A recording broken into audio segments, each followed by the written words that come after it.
I'm Jessica Hamann, 29 years old. 3 months ago, I lost everything I owned in an apartment fire. When I called my parents, sobbing, covered in soot, standing on the sidewalk in my pajamas, watching firefighters spray water into what used to be my home, my mother said 5 words that changed everything. That's really not our problem. What they didn't know was that the fire investigator was about to uncover something that would destroy their perfect life. And I was standing right there when he did. Before I continue, please take a moment to like and subscribe, but only if you genuinely want to know how this story ends. Drop a comment telling me where you're watching from and what time it is there. Now let me take you back to where this all began. I need to take you back 12 years to really understand this. Back to when I was 17 and my older sister Vanessa was 21. Vanessa was, and I say this with the exhaustion of 3 decades, the golden child. Straight A student at Georgetown University, pre-law, president of her sorority, dating the son of a Connecticut state senator. She had our mother's blonde hair and green eyes, my father's athletic build. She looked like she belonged in a Ralph Lauren catalog. I was the creative one. That's what my parents called me, but the way they said it made it sound like a consolation prize. I went to the Rhode Island School of Design instead of an Ivy League school. I studied graphic design. I wore thrift store clothes and dyed my hair different colors. At family gatherings in our hometown of Darien, Connecticut, I could see the disappointment in my father's eyes every time someone asked what I was studying. My father, Robert Harmon, was a corporate attorney at Whitfield and Pierce in Stamford. He made $314,000 a year and never let anyone forget it. My mother, Catherine Harmon, was a real estate agent who specialized in luxury properties in Fairfield County. She drove a white Mercedes Glee for $4,000 and wore Hermes scarves to the grocery store. They lived in a 5-bedroom colonial on Cherry Lane that my mother listed as worth $2.1 million every time the topic came up, which was often. Vanessa got a brand new Audi A4 for her 16th birthday. I got a used Honda Civic with 87,000 miles on it, and I had to share it with my mom until I graduated high school. When Vanessa went to Georgetown, they paid the full $75,000 annual cost without blinking. When I went to RUSD, they said art school was a personal choice and I'd need to invest in myself by taking out student loans. I graduated with $89,000 in debt. Vanessa graduated debt-free. But here's the thing, I didn't let it break me. I was good at what I did. Really good. After graduation, I landed a job at a boutique design firm in Providence called Meridian Creative. Started at $42 a year, which wasn't much, but I was building a portfolio. I was making rent in my small 1-bedroom apartment at 447 Wickenden Street. I was surviving. Vanessa, meanwhile, graduated from Columbia Law School, also fully funded by our parents, and got hired at a white shoe firm in Manhattan, making $19,000 her first year. She moved into a doorman building in Tribeca. My parents talked about her like she'd won a Nobel Prize. At family dinners, the conversation went like this. Vanessa just made junior partner at 32. Vanessa's boyfriend proposed. He got the ring from Tiffany & Co. The setting alone was $8,000. Vanessa and Marcus are looking at houses in Scarsdale. And when someone politely asked about me, oh, Jessica's still doing her art thing in Providence. Her art thing. Like I was finger painting. I remember one particular Thanksgiving when I was 25. I just landed a major client, a tech startup that paid me $15,000 for a complete brand package. I was so proud. I waited for the right moment at dinner to mention it. That's nice, honey, my mother said, not looking up from her phone. My father didn't even acknowledge it. He was too busy telling everyone how Vanessa had been selected to work on a case for Goldman Sachs. But when Vanessa mentioned she'd gotten a new Chanel bag for her birthday from my parents, a $400 bag, my mother spent 20 minutes showing everyone the photos. That was the moment I realized it didn't matter what I accomplished. I would never be enough. The pattern went back to childhood. I remember being 8 years old crying because I'd won 2nd place in a state art competition. 2nd place out of 20 kids. I was devastated that I hadn't won first. My mother said, well, maybe if you'd tried harder. 2 weeks later, Vanessa came in 3rd place in a soccer tournament. My parents took her to the Cheesecake Factory and told everyone she was basically a champion. When I was 13, I made the honor roll. My father said, good, that's what we expect. When Vanessa made honor roll at 15, they took her to New York City for the weekend as a celebration. I stopped showing them my report cards after that. 7 years ago, when Vanessa got married, the wedding cost over $8,000.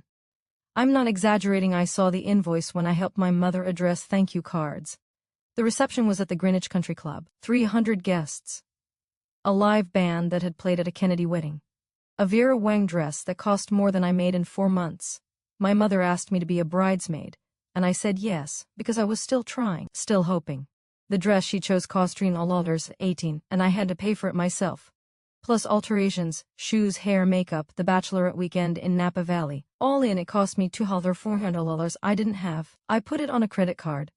When I got engaged 3 years later to my boyfriend of 5 years, Tom Chen, a genuinely wonderful high school teacher. My mother's first question was, "How are you planning to pay for it?" We had a small ceremony at a restaurant in Providence, 60 people. My parents contributed $3,000 and made sure everyone knew it was help with the costs. They didn't attend the rehearsal dinner because they had a commitment at their country club. Tom and I divorced 18 months later. Not because we didn't love each other, but because I was drowning in debt, student loans, wedding costs, credit cards, and working 70 hours a week to keep up. He wanted to start a family. I was having panic attacks about making rent. It was mutual and heartbreaking, and neither of us was the bad guy. My parents' response: "Well, we did try to tell you." I moved into a cheaper apartment after the divorce. A studio at 940 Elmwood Avenue in Providence, Unit 3B. Rent was $1,000 a month. It was small, but it was mine. I'd furnished it slowly from IKEA and Facebook Marketplace. I had my own dishes, my own couch, my own life. I'd also started freelancing on the side. In the 2 years since my divorce, I'd built up a decent client list. I was making about $68,000 in a year, combined from my job and freelance work. I was finally starting to get ahead. I was paying down my credit cards. I was putting money in savings, small amounts, but still tanti fee here, tintante there. I had $407 in my savings account. It felt like a fortune. And then, on October 17th at 2:47 in the morning, my smoke detector started screaming. I woke up choking. The air was thick, gray, wrong. It took me 3 seconds to understand what was happening, and 30 seconds to grab my phone, my laptop, and my cat Milo before I ran out the door. I didn't grab my photo albums. I didn't grab my grandmother's jewelry box that she'd left me, the only thing I had from her. I didn't grab my clothes, my art supplies, my tax documents, my external hard drive with 7 years of design work. I got out with my cat, my phone, my laptop, and the pajamas I was wearing, a ratty brown university t-shirt and flannel pants. By the time I made it to the street, the fire department was already there. I stood on the sidewalk, barefoot, watching flames pour out of the second-floor apartment directly below mine. A firefighter wrapped a blanket around me. Someone put Milo in a carrier and handed him back. I stood there shaking, scrolling through my phone, trying to figure out what to do. I called my parents at 3:14 a.m. My mother answered on the 5th ring. "Jessica, do you know what time it is?" "Mom," my voice cracked. "Mom, my apartment's on fire. I'm outside, I don't know what to do." Silence, then on fire. "Yes, the whole building." I got out, but I don't have anything, I don't have shoes, I don't. "Where are you?" She sounded annoyed, not concerned. "Outside. On Elmwood, the fire department's here." "Are you hurt?" "No, but do you have somewhere to stay?" I don't know, I just..." "Jessica," she cut me off. "It's 3 in the morning, call your insurance company. They'll put you in a hotel." "I don't know if my policy covers." "That's really not our problem, honey. You're an adult, you have insurance, handle it." The line went dead. I stood there, phone in my hand, watching water arc through the air into my apartment. The firefighter next to me looked uncomfortable, like he'd heard the whole thing. "Do you have anyone else you can call?" he asked gently. I called my friend Rachel. She came and got me at 4 a.m., brought me back to her apartment in Pawtucket. Let me shower. Gave me clothes. Let me and Milo sleep on her couch. The fire was contained by 6 a.m. The building was declared unsafe. All 8 units were condemned. I lost everything. My furniture, my clothes, my grandmother's jewelry, 7 years of design work that wasn't backed up to the cloud, my photo albums from college, my wedding album from my failed marriage, every birthday card my grandmother had ever sent me before she died. My renter's insurance covered 15,000 property.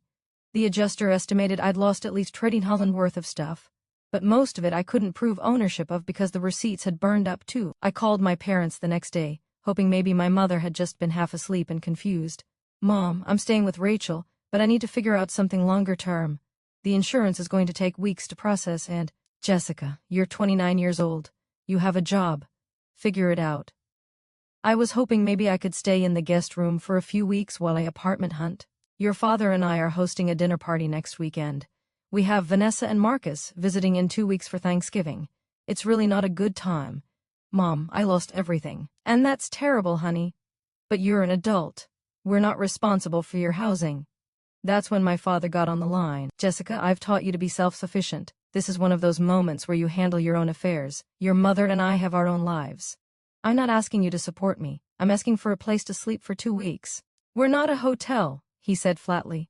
You made choices, art school, that little apartment, your divorce. These are consequences. You'll figure it out. You always do. And he hung up. I know some of you watching have been through something similar. If this is resonating with you, drop a comment below. Let me know you're here. And if you want to know what happened next, because trust me, this gets intense, make sure you're subscribed. I moved into an extended stay motel on Route 1 that cost 60 zen an hour. I couldn't afford to pay first, last, and security on a new apartment while waiting for insurance money. I went to work every day wearing Rachel's clothes because she was the only person my size who'd help. The motel room smelled like old cigarettes and industrial cleaner. The carpet had stains I didn't want to think about. The shower had black mold in the corners. Milo hated it. He'd hide under the bed and wouldn't come out for hours. I'd wake up at 6 a.m. in that room, feed Milo, shower in that terrible bathroom, put on Rachel's borrowed business casual clothes, and go to work pretending everything was fine. My boss knew what had happened. She was kind about it, told me to take whatever time I needed. But I couldn't afford to take time. I had to work. I had to keep moving forward because if I stopped, I'd fall apart.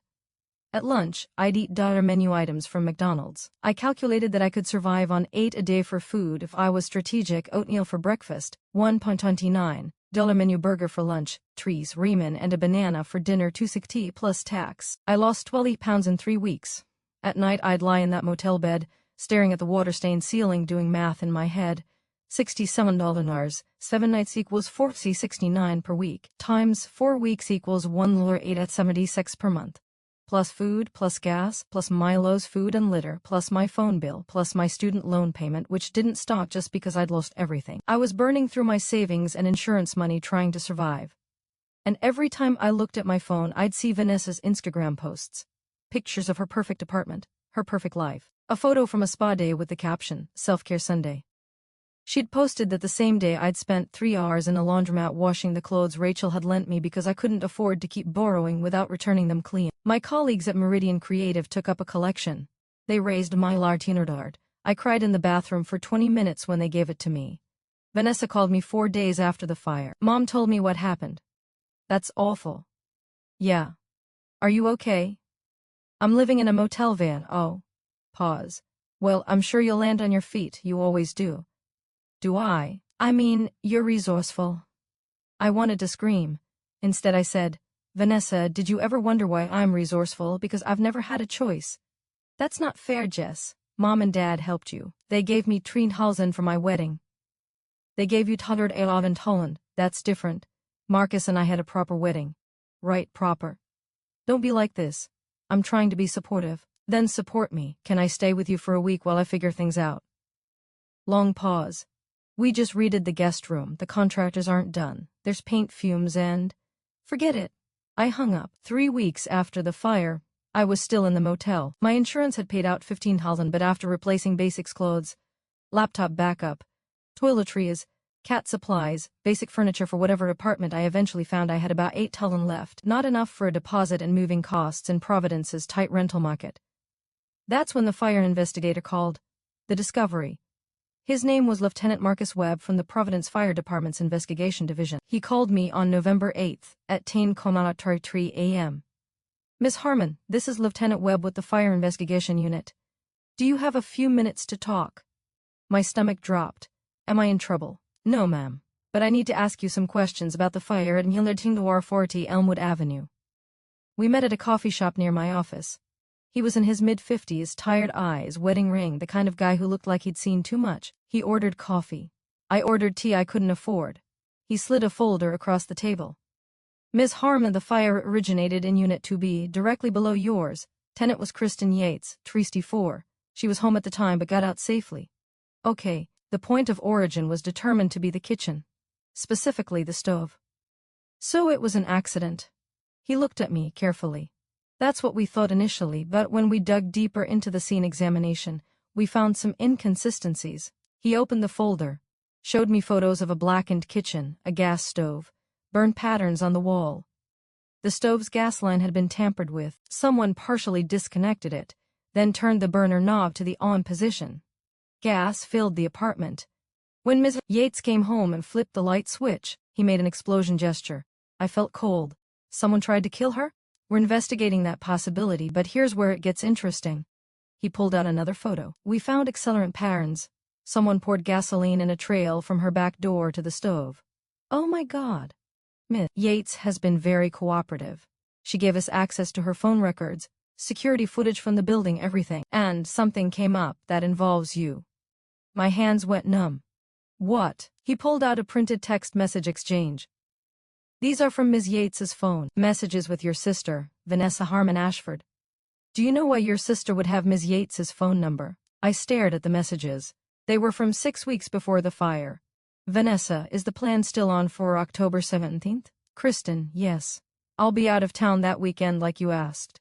Vanessa, perfect. And you removed the smoke detector batteries in the hallway? Kristen, done. You said $5,000 once it's finished. Vanessa, once the building is condemned and my sister's apartment is destroyed, yes. I stopped breathing. Ms. Harmon, I don't understand. He pulled out more documents. We executed a search warrant on your sister's phone and email. She paid Ms. Yates $5,000 via Venmo on October 18th, the day after the fire. The memo line says for services rendered. He showed me the Venmo receipt. $5,000. Venmo ID, @Vanessa Ashford. Your sister hired Ms. Yates to set the fire. Ms. Yates has already confessed. She's facing arson charges, but she's cooperating fully, which means we need to understand why your sister wanted your apartment destroyed. My brain was short-circuiting. I don't. We're sisters. Why would she? That's what we're trying to determine. Is there any inheritance dispute? Insurance fraud motive? Life insurance policy where she's the beneficiary? No. Nothing. She's the favorite. She has everything. I have nothing. Then why? I shook my head, tears streaming down my face. Lieutenant Webb's expression softened. Ms. Harmon, I need you to think. Has your sister seemed resentful of you lately? Has she asked about your finances, your insurance? And then it clicked. The trust fund. What trust fund? My grandmother, she died 8 years ago. She left me and Vanessa each a trust fund. But we couldn't access it until we were 30. I looked up at him. I turned 30 in 6 weeks. December 20th. He leaned forward. How much is in the trust? I don't know exactly. Last time the lawyer sent a statement, it was around $100, but it's been growing. And your sisters? The same. We each get equal amounts. His jaw tightened. Does your sister have access to hers yet? She's 34. She got hers when she turned 30 4 years ago. And did she? I pulled out my phone, searching for the lawyer's email, found the statement from last year. Opened it. My trust, $4,000. Vanessa's trust, Vanessa's $4. She emptied hers, I whispered. She spent all of it. Lieutenant Webb took the phone, photographed the statement. Ms. Harmon, I'm going to ask you something, and I need you to be honest. Is there any way your sister could access your trust fund? No. It's in my name. When I turn 30, I get full control. Unless I felt sick. Unless I die before my 30th birthday. Then it goes to her as the secondary beneficiary. He closed the folder. Ms. Harmon, your sister tried to kill you. The next week was a blur. Lieutenant Webb brought in the FBI because interstate wire fraud was involved. Vanessa had sent the Venmo payment from New York to Rhode Island. They got warrants for her bank records, phone records, emails. I had to give a formal statement that took 6 hours. They asked me everything about my relationship with Vanessa, our childhood, the trust fund, when I'd last seen her, what she'd said to me after the fire. They asked if I'd ever suspected she hated me. I thought she just didn't care, I told Agent Torres. I didn't know she wanted me dead. They brought in a forensic accountant to trace all of Vanessa's spending. A woman named Margaret Chin who wore reading glasses on a chain and had an expression that said she'd seen every kind of financial fraud imaginable. She walked me through Vanessa's bank statements from the last 4 years. Your sister received her trust disbursement on March 15th, 2021, Margaret said, showing me the deposit. First, Udoli Howler deposited into her Chase checking account.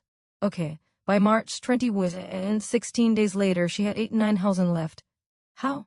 Margaret showed me the statements. $5,000 to Hermes, $28,000 to Cartier, $20 into American Express to pay off existing credit card debt, $8,000 into $20,000 to a med spa in Manhattan. 87,000 transferred to Marcus for his student loans, but they'd actually used it for down payment on a Range Rover. She spent it like it was infinite, Margaret said, like there was more coming. By December 2009 months after receiving the money, Vanessa's trust fund was empty.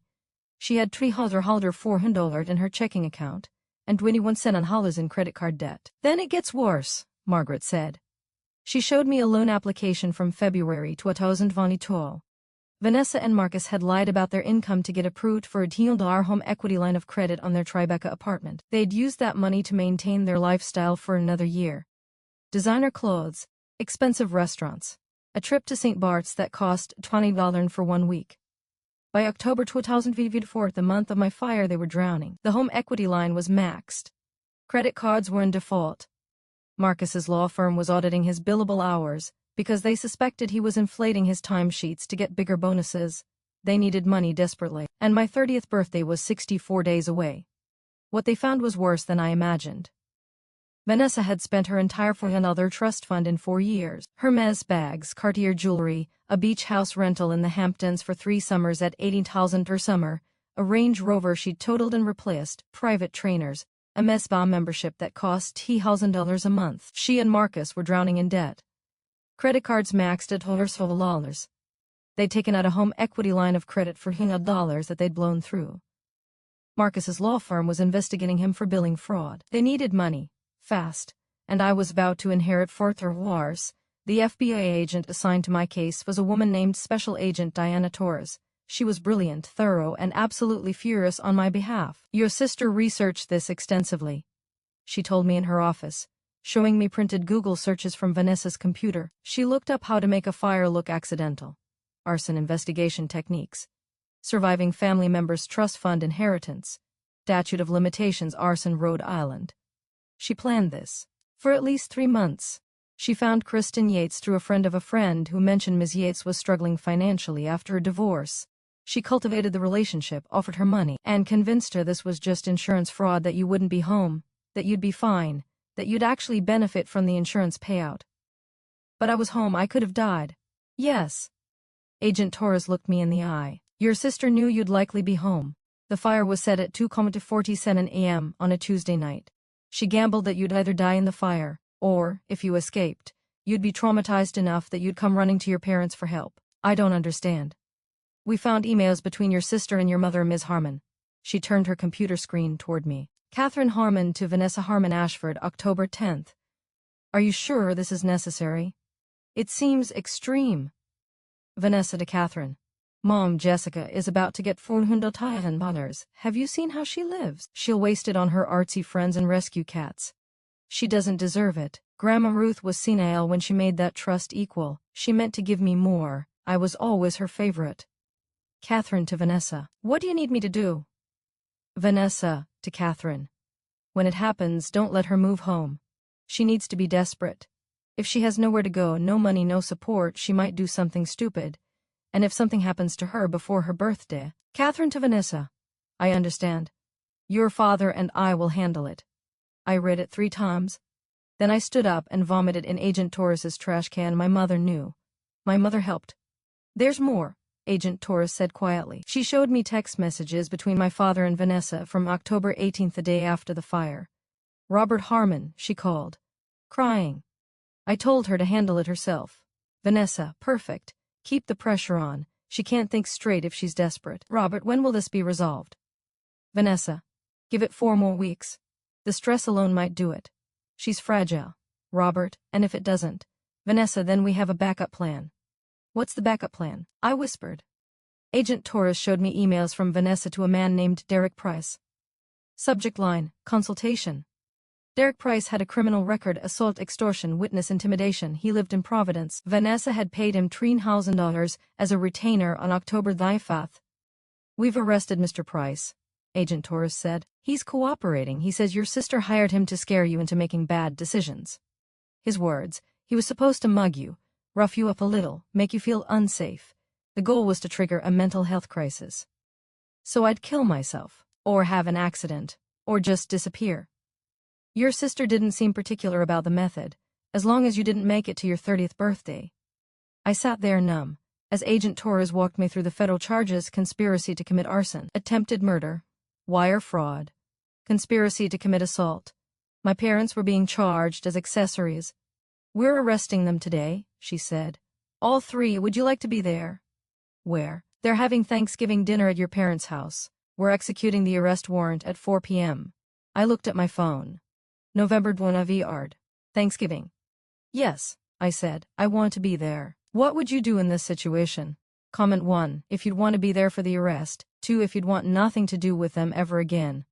My parents' house looked exactly the same as it always had. Perfectly landscaped, white colonial with black shutters. My mother's Mercedes in the driveway. Vanessa's Range Rover parked next to it.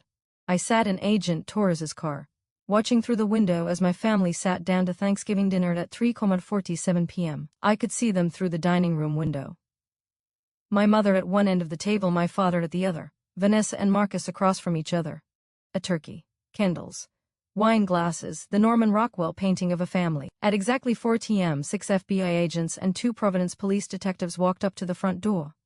Agent Torres looked at me. Ready? I nodded. She knocked.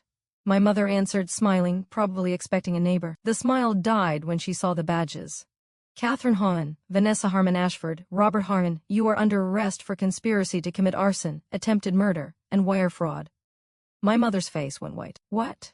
There must be some mistake. No mistake, ma'am.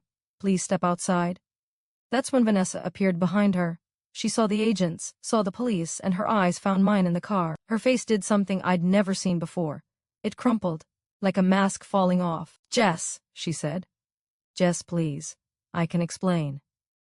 Agent Torres gestured for me to stay in the car, but I got out anyway. Walked up the driveway on shaking legs. My father appeared in the doorway. Jessica, tell them this is a misunderstanding. Is it? My voice came out steady, stronger than I felt. Is it a misunderstanding that Vanessa hired someone to burn down my building? We don't know what you're talking about, my mother said quickly. Someone has fed you lies.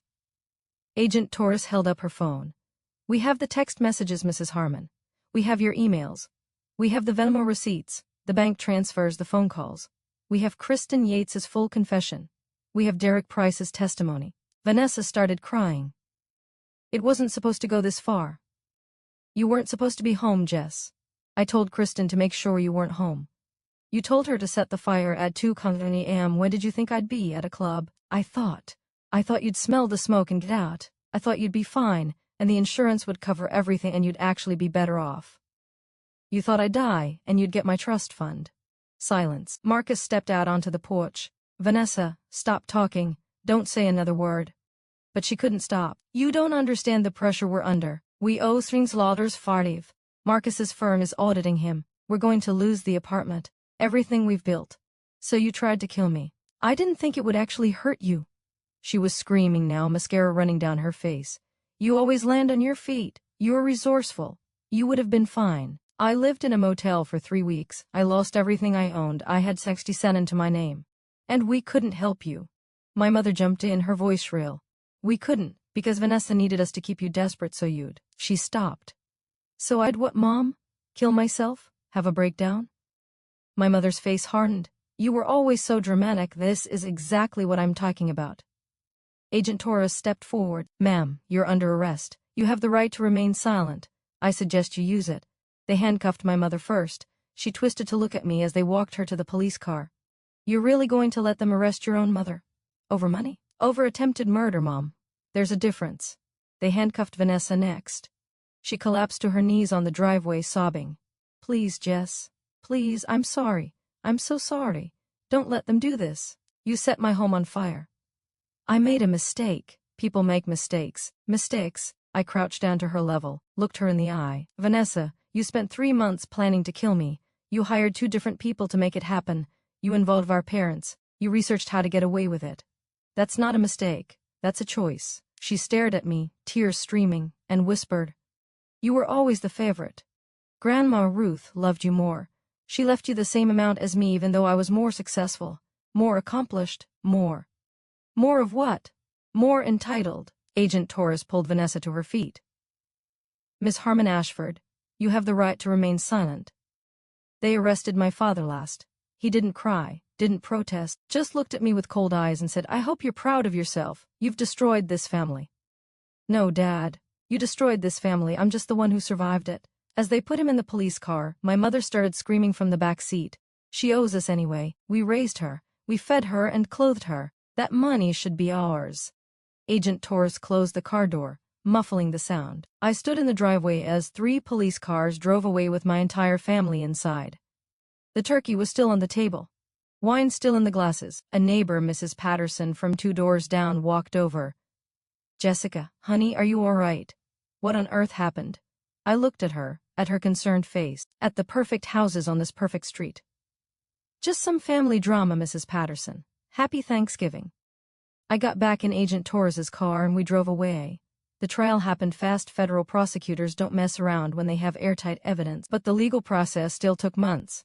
There were preliminary hearings, grand jury proceedings, discovery motions, plea negotiations. Kristen Yates's lawyer tried to get her a deal by arguing she was manipulated by Vanessa, that she didn't understand the full scope of what she was doing. Her lawyer painted her as a desperate divorced woman who'd been taken advantage of by a wealthy, sophisticated attorney's wife. The prosecutor, a brilliant woman named Samantha Reeves, shut that down fast. Ms. Yates is 40 years old, she said in court. She's a college graduate with a degree in business. She knew she was committing arson. She knew Miss Harmon was likely in the apartment. She knew someone could die. She did it anyway for $5,000. That's not manipulation. That's a transaction. Kristen Yates pleaded guilty to second-degree arson and agreed to testify against Vanessa. She got 8 years in federal prison. I was in the courtroom when they sentenced her. She looked at me crying and said, I'm sorry, I'm so sorry. I never meant for anyone to get hurt. I didn't say anything. What was there to say? Derek Price's case was simpler. He had a record. He'd been paid to commit a crime. His public defender negotiated a plea deal fast. Derek Price pleaded guilty to conspiracy to commit assault. He got 6 years. Then came Vanessa's trial. Her lawyer was expensive, $400 per hour, paid for by liquidating her and Marcus's remaining assets. His name was Jeffrey Whitmore, and he had silver hair and wore suits that cost more than my monthly rent used to cost. He tried everything. First, he tried to suppress the evidence, arguing the search warrants were overly broad. The judge denied it. Then he tried to argue Vanessa's Google searches were just research and didn't prove intent. The prosecutor showed the jury the full search history. How long did it take to die in an apartment fire? Can fire investigators tell arson from accident? Do people wake up from smoke inhalation before dying? Average time for smoke to travel between floors in apartment building. Life insurance payout if beneficiary dies in fire. The jury looked horrified. Kristen Yates pleaded guilty to second-degree arson and agreed to testify against Vanessa. She got 8 years in federal prison. Derek Price pleaded guilty to conspiracy to commit assault. He got 6 years. Vanessa went to trial. The evidence was overwhelming: the text messages, the emails, the Venmo payments, the Google searches, testimony from Kristen and Derek. Her lawyer tried to argue she never actually intended for me to die, that this was just reckless endangerment, not attempted murder. The jury didn't buy it. Vanessa Harmon Ashford was convicted on all counts: attempted murder, conspiracy to commit arson, wire fraud. She was sentenced to 18 years in federal prison. My mother, Catherine Harmon, pleaded guilty to conspiracy and accessory to attempted murder. She got 20 years. My father, Robert Harnan, also pleaded guilty. He got 10 years. Marcus divorced Vanessa before the trial even started. He managed to avoid charges by cooperating with investigators. Turns out he genuinely didn't know about the fire plot. He thought Vanessa was just going to talk to me about sharing the trust fund. He lost his law license anyway over the billing fraud. The media had a field day. Connecticut attorney and daughter plotted to kill family member for inheritance ran in the Hartford court. Golden Child arson plot exposed was in the Providence Journal. My parents' house sold at auction to pay their legal fees. It went for $8 million. My mother cried in court when she heard. I turned 30 on December 20th. I accessed my trust fund, now worth $4,300, and after the final 4 months of growth, I didn't waste it. First, I paid off my student loans, all the $23 and what was left. The day I made that final payment, I sat in my new apartment and cried for an hour.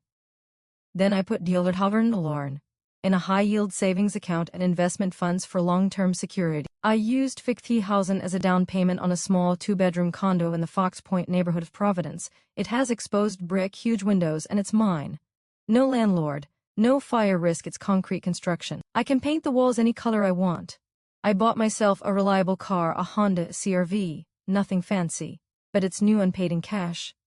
I donated 25,000 to the Providence Community Fire Safety Fund in memory of what I went through, and I used $50 to start my own design company, Harmon Creative Studio. Just me for now, but I'm hiring my first employee next month. I'm 32 now. It's been 3 years since the fire. I've been to therapy every week for those 3 years. I have PTSD, loud noises, smoke alarms, even candles can trigger panic attacks, but I'm working through it. I'm dating someone new. His name is Alex. He's a librarian, and he thinks my job is cool. We met at a coffee shop where I was working on a client pitch. He brought his dog over to say hi. Her name is Maple and she's perfect. I talk to Rachel almost every day. She's still my best friend. She stood by me through everything. I haven't spoken to my parents or Vanessa since the trial. Vanessa writes me letters from prison. She sent 47 in 3 years. I don't open them. My therapist says I don't have to. My mother tried to call me on my birthday last year. I blocked the number. My father's lawyer contacted me 6 months ago asking if I'd write a letter supporting his early release. I wrote back, no. Sometimes I drive past my parents' old house. A young family lives there now. I saw them putting up Christmas lights last month. The mom was pregnant. The dad was hanging decorations while a toddler played in the yard. I hope they're happy there.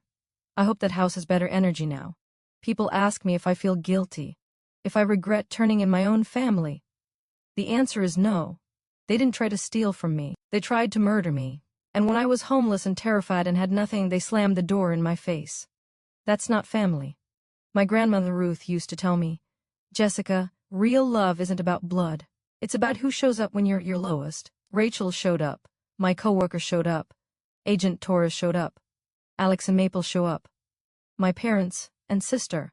They showed up with gasoline and a match. Last month I got a letter from the trust administrator. Apparently, my grandmother had a clause in her will that if any beneficiary was convicted of a felony, their share would be redistributed. Vanessa's trust fund, the empty one she'd already spent, had a provision that any clawback amount resulting from her criminal activity would go to me. The lawyers found that Marcus had helped her hide $18,000 in an offshore account. They seized it, added it to my trust. I donated the entire amount to the National Network to End Domestic Violence. Because that's what this was. Domestic violence. Financial abuse. Attempted murder. Just because it came from my family doesn't make it less real. I have a good life now. Not a perfect one. I still wake up from nightmares where I smell smoke. I still freeze when I hear sirens. I still have moments where I can't believe my own sister tried to kill me. But I'm alive. I'm free. I'm building something that's mine. And every time I deposit a client payment, every time I hang new art in my condo, every time Milo curls up in my lap and purrs, every time Alex kisses me goodnight, I win. They tried to erase me, and I'm still here. If you've made it this far, thank you. If this story touched you, hit that like button. Subscribe for more stories like this. And remember, your worth is not determined by how your family treats you. Real family is chosen, not assigned. You don't owe anyone your silence. And if you're out there surviving something similar, if you're the scapegoat, the forgotten one, the one they underestimate, know this. They're wrong about you. You are not too much or not enough. You are exactly who you're supposed to be. And when you finally break free and build your own life on your own terms with people who actually love you, it's the sweetest revenge there is. Surviving. Drop a comment if you made it to the end. Tell me what you would have done differently. And if you know someone who needs to hear this story, share it with them. Sometimes people need to know they're not alone. Thanks for being here. See you in the next one.